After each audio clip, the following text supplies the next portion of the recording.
fellow humans, to Geeked Beta podcast, where we talk about all the latest geeky stuff. Today we're going to be talking about Pokemon, the anime one, Star Wars, horror, musicals, Halo, Nintendo, Bethesda RPGs, Android one, Star Wars again, superheroes. and that's just the beginning.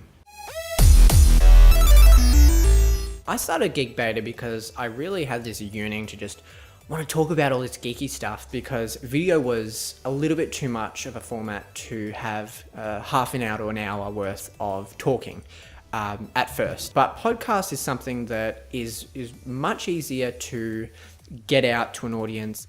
So I got involved with Geeked Beta because Joel contacted me shortly after episode 1 and asked me if I'd like to be in episode 2. It ended up being episode 3, but he just said, would you like to come along and talk about Star Wars and DC? My role is Geek Beta veteran, so I'm usually giving my input into every topic, whatever the topic is, whether it's movie, games, or TV shows.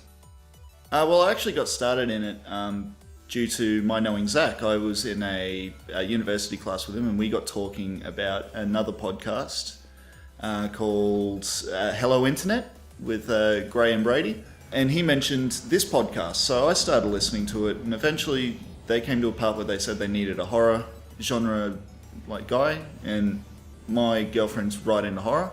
So I shot my hand up and said, yep, give me a shot, and just went from there. Typically what happens is I will contact Joel some point during the week. Usually it's Joel and Blake and Jordan in a group chat on Facebook. And usually together I go, okay, what's the podcast going to be about? And we sort of discuss, okay, what's been happening? And we usually browse Twitter to find stuff that's recently been happening. Or in some cases, we may have an episode plan already in the works. With those episodes that are already in the works, it's usually just a matter of collating all the ideas that we're going to be talking about and discussing what we're going to be talking about. Also getting people that we think would suit the podcast. My process is usually a lot of talking before the podcast and then showing up and then leaving the rest to Joel. We head to Codacious. I set up all the equipment. We do sound checks to make sure everything's okay. Obviously, you don't want to start a recording and then halfway through you realize, wait, we haven't been recording. And then we basically just record. It depends on the topics. Generally, we go for 45 to an hour.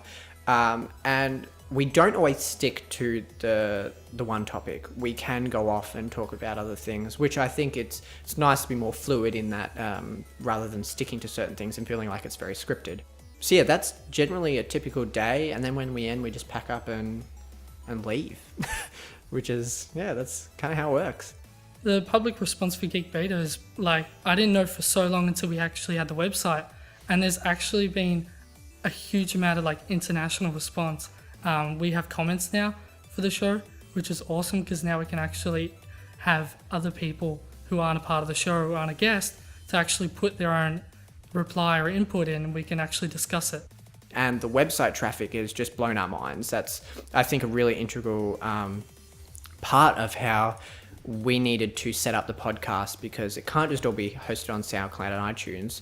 We get a chance to really tap into giving more information on the website. For example, each episode has its own write-up, or we have things or videos that we've talked about on this on the episode that we later use in the actual website, which is cool. And we also do articles and features, which is really kind of where the traffic has all been, which is really cool to see.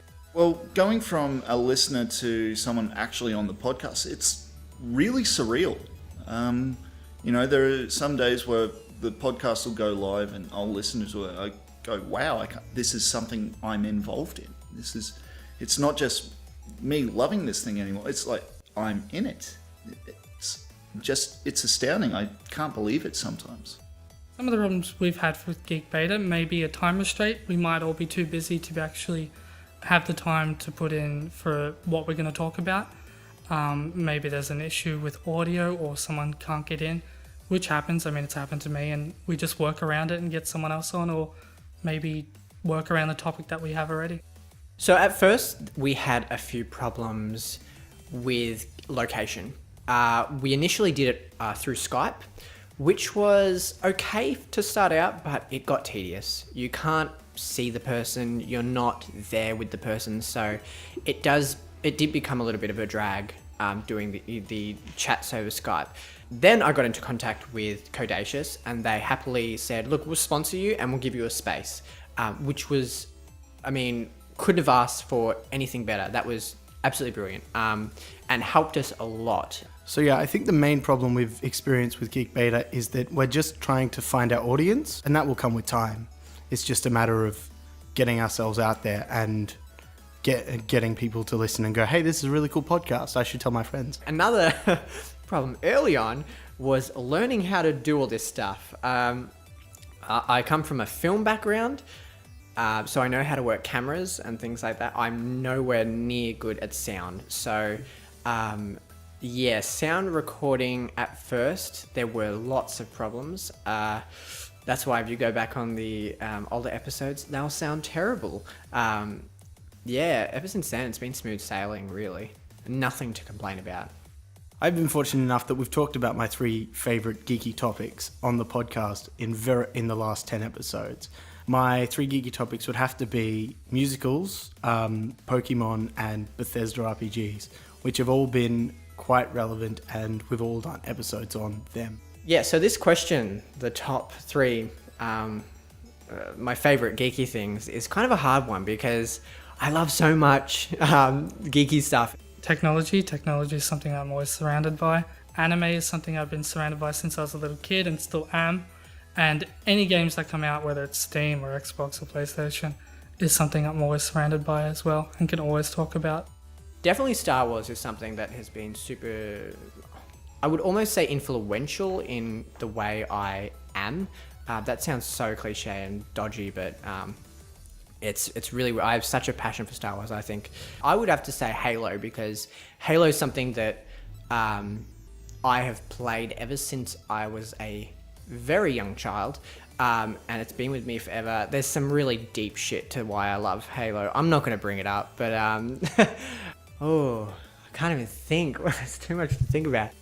Well, I would have to say the first one would be Pokemon, which we did a podcast on, and I think that almost went into me doing a big rant about Gen 1ers. Second one would be professional wrestling. I've been a huge WWE fan since I was about 7 or 8 years old, and it's never left me. As for the third one, well, I guess the t-shirt kind of gives it away, but superheroes. I love, like all those kinds of things. Something I've been enamored with since I was about 5 or 6. I'm just going to say Star Wars again, because, I mean, once I go back to Star Wars, there's no turning back, so...